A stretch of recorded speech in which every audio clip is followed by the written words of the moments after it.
Hey guys, what's up? It's your boy Sean here again. I'm Sean's Rabbitry and Aquaponic Produce.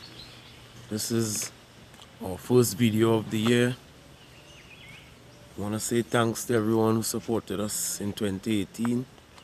We're looking forward to some big things in 2019, you know. Stay tuned, we'll keep you updated with that. Just a quick reminder, we'll be posting a brand new video every Monday. Right, that's on this channel. And I also have my personal YouTube channel where I'll be posting a new video every Wednesday. So you can go over to my other channel and check that out. Subscribe there as well. That channel is more of a vlog. I'll take you guys along with all the different activities that I'm doing during the course of the year. Right, lots of hiking, swimming, fun things. You know, we'll discuss a lot of topics along the way as well that are relevant to us here in Trinidad and Tobago. And we tie that in with all the travel that we do, visiting different places. Having said that, let's dive into this first video for the year. And today we're discussing feeding your rabbits. We'll be back right after the intro.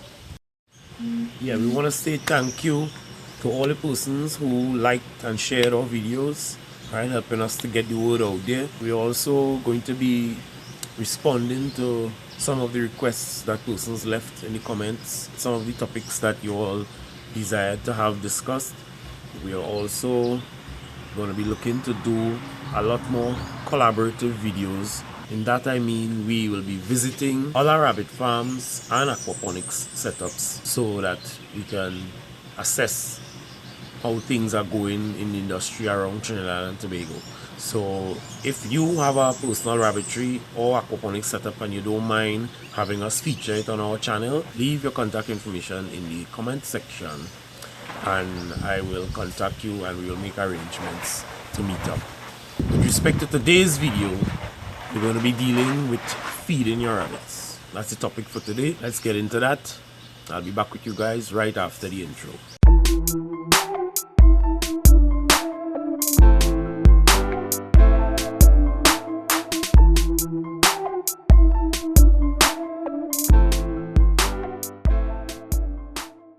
Okay guys, so let's discuss feeding our rabbits. Now when we talk about feeding, obviously the first option and the main option, especially if you're doing it commercially, is to use some type of feed concentrate. The two main types of feed concentrate on the local market here are provided by National Flour Mills and Master Mix. Now the Master Mix feed is a more dense feed. Let me show you how it looks. It's a very dense, compact feed. Usually comes in 100-pound bags. Well, at least in my area, it goes for $175 per bag. The other main rabbit feed we have is the National Flour Mills extruded feed. I don't have any of that here, but I think most of you will be familiar with the extruded feed. The grains are a lot bigger and it's much lighter in weight. I think they sell 50-pound bags for approximately $150. Now there are different schools of thought on which feed is better. A lot of people have their choice one way or the other. I personally use the Master Mix feed. Main reason being that economically it makes more sense to me, because the extruded feed you get 50 pounds for around $150, and the Master Mix feed you get 100 pounds, $175, which is just about $20-25 more for twice the amount of feed. Also, something to consider in making your choice as to which feed to use. The extruded feed is said to be better for fattening young rabbits.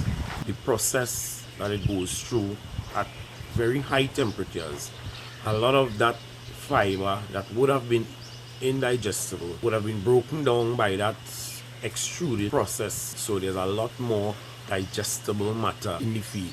So it's believed that it's better for fattening rabbits. However, the choice of having two feeds, one for the breeders and another feed for rabbits that are fattening, For me, it's just too complicated, so I've settled on just the master mix feed, and it has worked well for us, so we've continued to use that.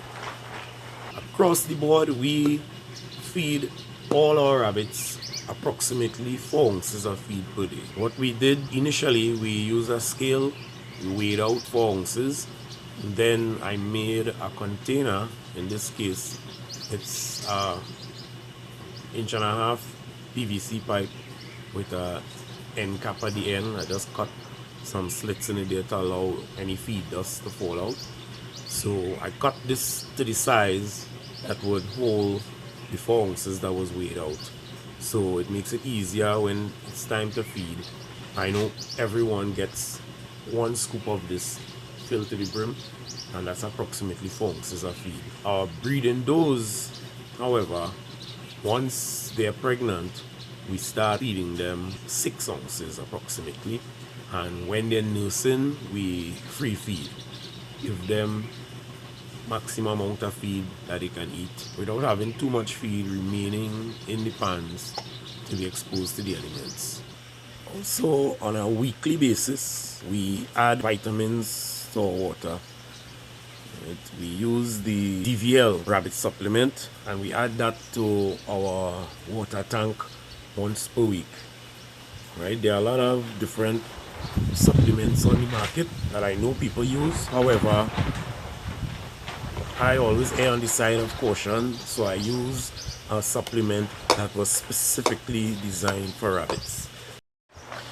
It's also important for rabbits to have a lot of fiber in their diets. Rabbits need a lot of fiber to help with their digestive process. So I know in European countries and in the States they use a lot of hay. However, hay isn't readily available here in Trinidad, so we have to use whatever substitute we could find here. One of the substitutes that we use to provide our rabbits with a lot of dry fiber is dried coconut husk. Right, I think this is readily available here in Trinidad and Tobago, so it's an easy choice. There are a lot of other grasses as well and shrubs that can be fed to your rabbits. However, I must mention, if you're going to be feeding grasses to your rabbits, we always recommend that you allow them to wilt in the sun for a while before feeding them. The whole idea is to limit the amount, the excess water that you would be feeding the rabbit by feeding them green grasses. Also, be mindful of where you're cutting your grass, because there are a lot of areas where farmers tend to spray a lot if it's an agricultural area, and the mist from those sprays, there could be residual amounts on the grass that you're cutting and feeding to your rabbits. So be careful with that, as well as being too close to the road, you know, that comes into contact with too much vehicle exhaust. Right, all of those residues would be on the leaves and stems, and you don't want to be feeding that to your rabbits. Now I'm going to try and locate and identify as much as possible around my area here some of the grasses that are safe to feed your rabbits. Right off the bat, first and foremost, most common one I believe for most people is Trichantera. Right, you can see it behind me. I have a dedicated area here right next to the rabbitry where I grow Trichantera year round for the purpose of feeding these rabbits. Right now, most people would be familiar with Trichantera. However, I'm going to try and show you as much of it as possible so you'll be able to identify it if you see it. Right now, most of you would probably know it as a small plant or a shrub. However, let me take you over here. If left unchecked, Trichantera grows quite large. You can see behind me here, these trees here haven't been cut from in quite some time. They're really large. And if it's allowed to grow, they eventually produce flowers. Right, these buds haven't opened as yet, but they will soon blossom into a nice bright orange reddish flower, all of which is edible for the rabbits. Another common grass that's fed to rabbits is kudzu. I believe it's pronounced kudzu. Right? You can see behind me here. This is kudzu. Right now, this grows wild all over the country, but more so in the country areas, like here where I'm based in Wallafield. This is something of a pest, very difficult to get rid of. Right, as you can see here as well on this vine here. Right, it's climbing up on everything. Right, this too produces flower as well as a pod that develops on the end of those buds there. Oh, as we're here, we